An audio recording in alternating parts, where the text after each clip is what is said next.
Hi there, good morning to you. This is Kakaaki Social. Thank you so much for joining us. I'm Rena Obozeghie.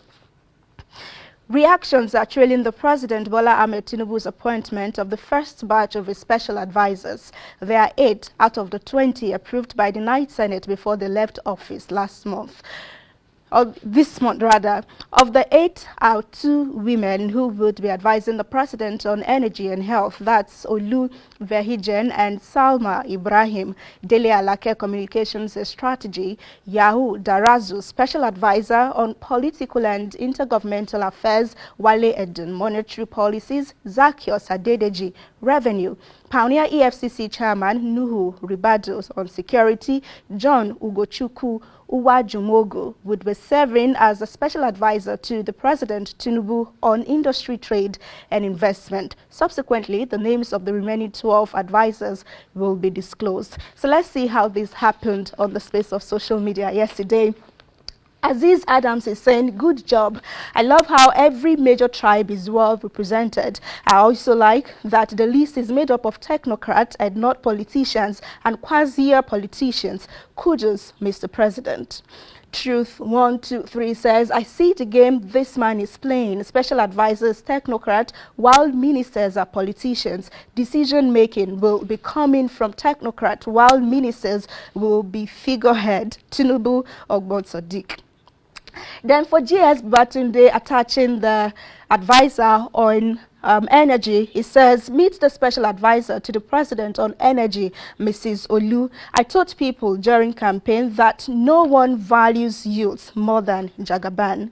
And to more reactions to this now is from C Cloud, who says, Nigerians must adhere the removal of subsidy, yet the same government is not reducing waste in governance, so he sees this as too much. But responding to him is Biaba, who says, small Abia State Governor Alex Soti selected 22 special advisors. These essays are important for governance. But last reaction to that is coming in from Bob Banker, who says, make una pity real FFK, even if he's special advisor for kitchen and oha soup matters, he would appreciate. You can't just let him to be writing my brother, my friend, so long without no appointment. It's not good. Basically, my brother, my friend is how he's congratulating people, just maybe before it gets to his turn. But in case you do not know what the last user was talking about, I thought to bring back this video so you get the point. Are you videoing? This food is for the babies and I, not for This is before or after? After what? After I strapped you and put gun in your mouth? Oha soup, please. Oha soup. Oh, oha soup, please. Oha soup. Oh. Okay, so that's it right there. Moving away from that now, the governor of the Central Bank of Nigeria, who was suspended by the Goodluck Jonathan administration, Lamido Sanusi, was with President Bola Ahmed Tinubu at the presidential villa Thursday. The agenda of the Kano State 14th Emir at Aso Rock remains undisclosed, but because it's coming just after the suspension of his successor, Godwin Emefiele, there is this curiosity whether he's about to lead the CBN again or get back the throne after his reign was axed by Kano State immediate past governor Abdullahi Ganduje. So let's see, he was trending just after the visit or even while he was still there. So Ayomide is responding to this and he says, I cried when Ganduje dethroned this great man. I hope our president restores him in well-deserving appointment. Mr. L. Bonga says Sanusi would be more useful to Nigeria as a CBN governor than an emir. In the former, he would help clean the mess of the past now that a competent person is here. As an emir, he has limited powers and would always challenge the establishment and be at loggerheads with governors. Well, if you see, I prefer this to this. It's actually because there was a poll on social media. Where would you prefer him, as the Emir of Kano State or as a CBN governor? For Murad Faisal is saying that His Royal Highness Emir Muhammadu Sanusi II, soon enough your name will be invoked in the great halls and the trumpet will be blown, echoing your name as the restored father of the land. It requires great valor and carefully orchestrated strategy to weather the vicious attacks of your foes. Victory is near, God's willing. This is a prayer and hope to see see the house of Daba gets his dignity back. But responding to that is Alpha 101, who says, speaking of dignity, if he wants his kept intact, he should reject such, even if he's offered to get back.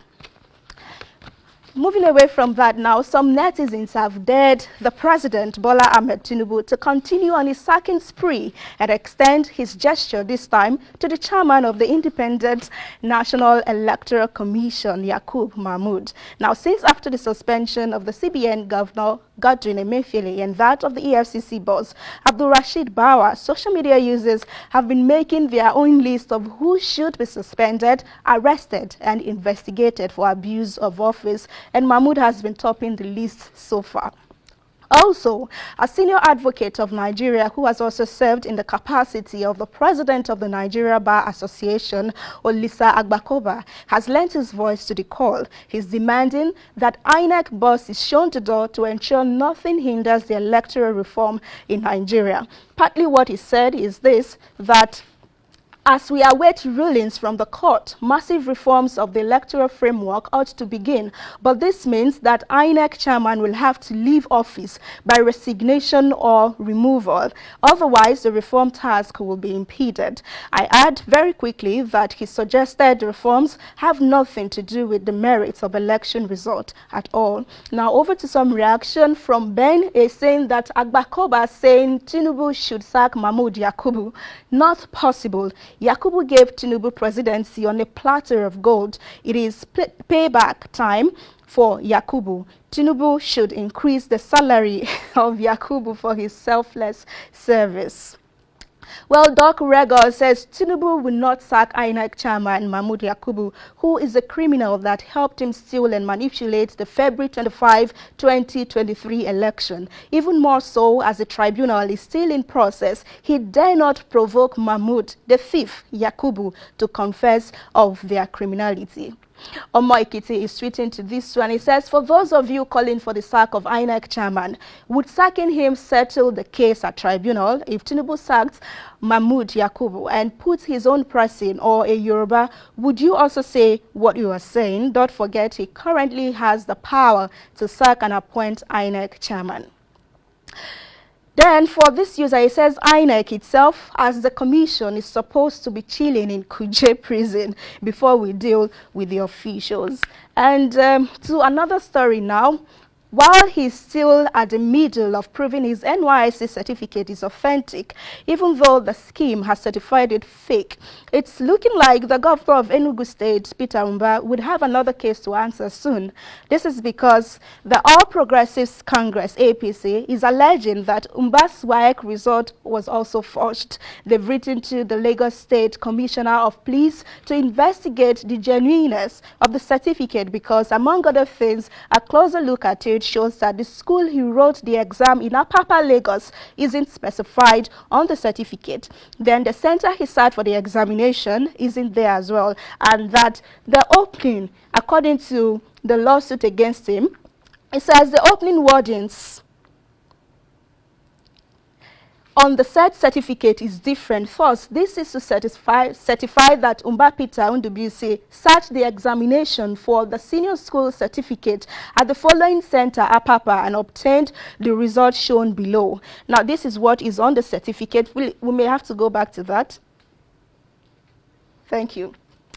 This up here is what is in the certificate, but for them, they said ideally the one below is what should be there. That the proper format of senior secondary school certificate is as follows. This is to certify that Ola Eze, for example, having been in attendance at the following recognized school boys secondary school, Abuja, sat the examination for senior school certificate and obtained the result shown below. Well, I think we all did WAEC, so maybe you want to check yours and see what the right thing is. Now, reacting to this is Akwa Ibom first son, who says anyone that has Peter Umba's ears should advise him to make history by resigning and handing over the mandate to the owner. This is very embarrassing.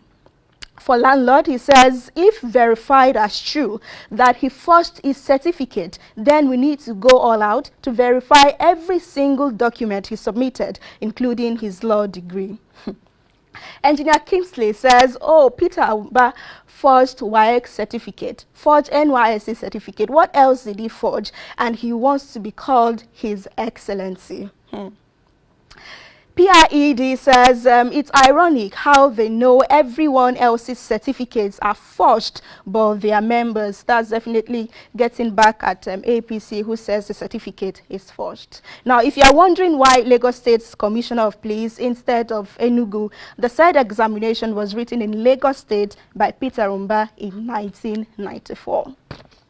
So our final story.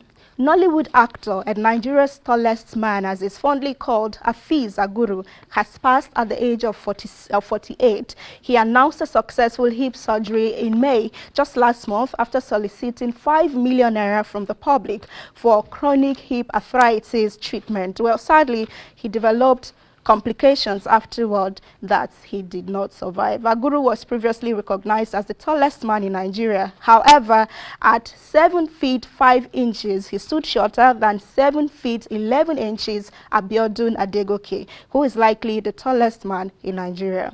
May his soul find rest. So that's all on Kakaaki Social this week. Thank you for being a part of it. Please reach out to us if you may on a WhatsApp using 081154366670. I'll see you again on Monday.